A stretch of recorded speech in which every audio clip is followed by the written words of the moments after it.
அவருக்காக பண்ணப்பட்ட கதை கிடையாது மங்காத்தா. மங்காத்தா வந்து நான் ஜென்ரலாக ஒரு ஒரு ஒரு ஹைஸ்ட் ஃபிலிம் பண்ணணும் அப்படின்னு சொல்லி தான் நான் ஆரம்பித்து பண்ணேன்.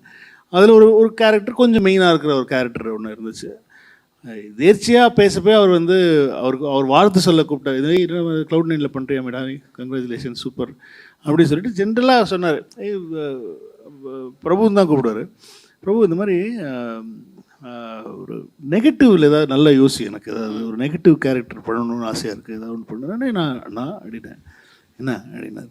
இல்லை இதுலேயே ஒன்று இருக்குது, என்ன இருக்குது அப்படின்னா சும்மா ஜென்ரலாக அந்த ஐடியாவை சொன்னேன். நான் ஒரு 5 பேர் கெட்டவங்க, அதில் ஒருத்த மட்டும் ரொம்ப ரொம்ப கெட்டவன், ஒரு ஹைஸ்ட்டு விச் கோஸ் ராங்னு நல்லா இருக்கே பண்ணலாமே, இவ்வளோ தான் சொன்னேன் நான். அவருக்கு என்ன பிடிச்சதுன்னு தெரியல.